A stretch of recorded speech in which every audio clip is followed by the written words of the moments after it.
Genesis, chapter 49. And Jacob called his sons and said, Gather together, that I may tell you what shall befall you in the last days.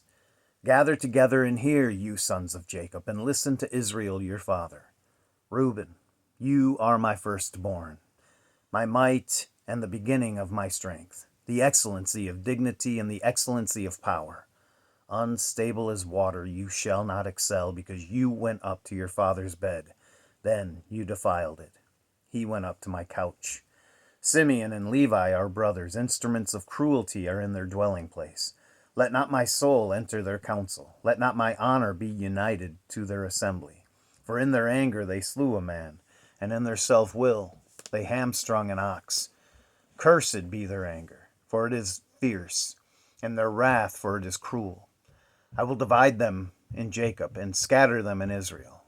Judah, you are he whom your brothers shall praise. Your hand shall be on the neck of your enemies. Your father's children shall bow down before you. Judah is a lion's whelp.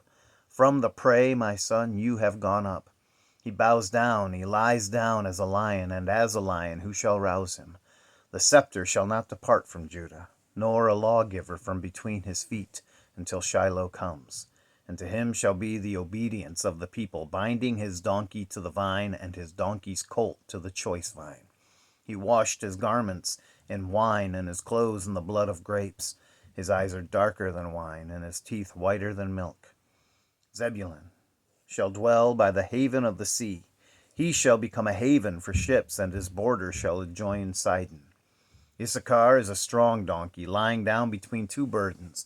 He saw that rest was good, and that the land was pleasant. He bowed his shoulder to bear a burden, and became a band of slaves. Dan shall judge his people as one of the tribes of Israel. Dan shall be a serpent by the way, a viper by the path, that bites the horse's heels, so that its rider shall fall backward. I have waited for your salvation, O Lord. Gad, a troop shall tramp upon him, but he shall triumph at last. Bread from Asher shall be rich, and he shall yield royal dainties. Naphtali is a deer let loose. He uses beautiful words. Joseph is a fruitful bough by a well. His branches run over the wall. The archers have bitterly grieved him, shot at him, and hated him, but his bow remained in strength, and the arms of his hands were made strong. By the hands of the mighty God of Jacob, from there is the shepherd, the stone of Israel. By the God of your father, who will help you, and by the Almighty, who will bless you with blessings of heaven above, blessings of the deep that lies beneath, blessings of the breasts and of the womb. The blessings of your father have excelled the blessings of my ancestors, up to the utmost bound of the everlasting hills. They shall be on the head of Joseph, and on the crown of the head of him who was separate from his brothers. Benjamin is a ravenous wolf. In the morning he shall devour the prey, and at night he shall divide the spoil. All these are the 12 tribes of Israel, and this is what their father spoke to them, and he blessed them. He blessed each one according to his own blessing. Then he charged them and said to them, I am to be gathered to my people. Bury me with my fathers in the cave that is in the field of Ephron the Hittite, in the cave that is in the field of Machpelah, which is before Mamre, in the land of Canaan, which Abraham bought with the field of Ephron the Hittite as a possession for a burial place. There they buried Abraham and Sarah his wife. There they buried Isaac and Rebekah his wife, and there I buried Leah. The field and the cave that is there were purchased from the sons of Heth. And when Jacob had finished commanding his sons, he drew his feet up into the bed and breathed his last, and he was gathered to his people. Genesis, chapter 50. Then Joseph fell on his father's face and wept over him and kissed him. And Joseph commanded his servants, the physicians, to embalm his father. So the physicians embalmed Israel. 40 days were required for him, for such are the days required for those who are embalmed. And the Egyptians mourned for him 70 days. Now when the days of his mourning were past, Joseph spoke to the household of Pharaoh, saying, If now I have found favor in your eyes, please speak in the hearing of Pharaoh, saying, My father made me swear, saying, Behold, I am dying. In my grave, which I dug for myself in the land of Canaan, there you shall bury me. Now therefore, please, let me go up and bury my father, and I will come back. And Pharaoh said, Go up and bury your father, as he made you swear. So Joseph went up to bury his father, and with him went up all the servants of Pharaoh, the elders of his house, and all the elders of the land of Egypt, as well as all the house of Joseph, his brothers, and his father's house. Only their little ones, their flocks, and their herds they left in the land of Goshen. And there went up with him both chariots and horsemen, and it was a very great gathering. Then they came to the threshing floor of Atad, which is beyond the Jordan, and they mourned there with a great and very solemn lamentation. He observed 7 days of mourning for his father, and when the inhabitants of the land, the Canaanites, saw the mourning at the threshing floor of Atad, they said, This is a deep mourning of the Egyptians. Therefore its name was called Abel Mizraim, which is beyond the Jordan. So his sons did for him just as he had commanded them.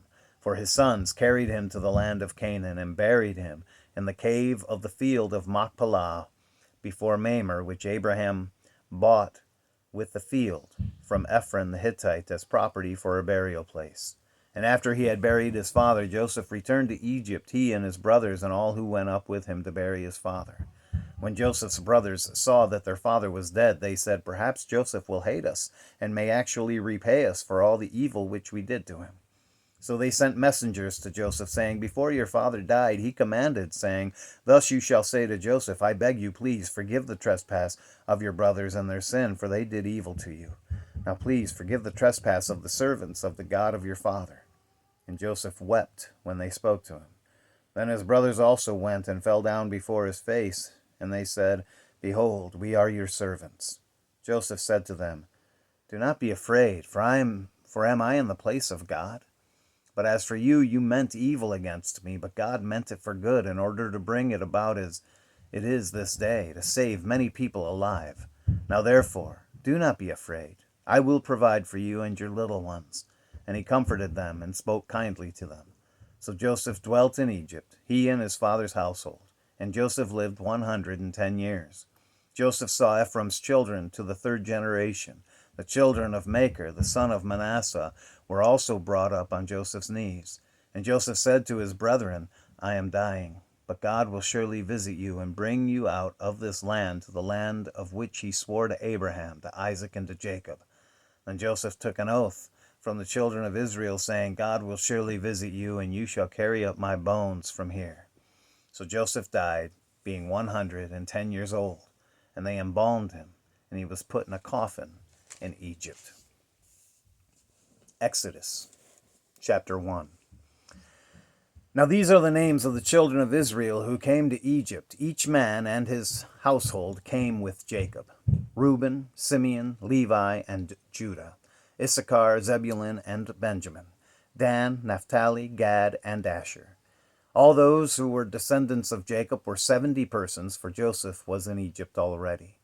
And Joseph died, all his brothers, and all that generation. But the children of Israel were fruitful and increased abundantly, multiplied and grew exceedingly mighty, and the land was filled with them. Now there arose a new king over Egypt who did not know Joseph. And he said to his people, Look, the people of the children of Israel are more and mightier than we. Come, let us deal shrewdly with them, lest they multiply. And it happened in the event of war that they also join our enemies and fight against us, and so go up out of the land. Therefore they set taskmasters over them to afflict them with their burdens, and they built for Pharaoh supply cities, Pithom and Ramses. But the more they afflicted them, the more they multiplied and grew, and they were in dread of the children of Israel. So the Egyptians made the children of Israel serve with rigor, and they made their lives bitter with hard bondage, in mortar and brick, and in all manner of service in the field.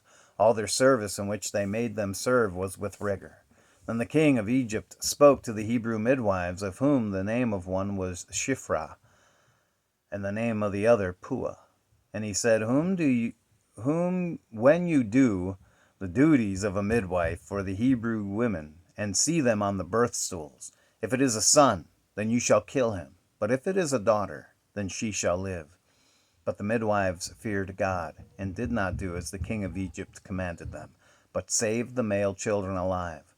So the king of Egypt called for the midwives and said to them, "Why have you done this thing and saved the male children alive?" And the midwives said to Pharaoh, "Because the Hebrew women are not like the Egyptian women, for they are lively and give birth before the midwives come to them." Therefore God dealt well with the midwives, and the people multiplied and grew very mighty. And so it was, because the midwives feared God, that he provided households for them. So Pharaoh commanded all his people, saying, "Every son who is born you shall cast into the river, and every daughter you shall save alive." God bless the reading of his word today.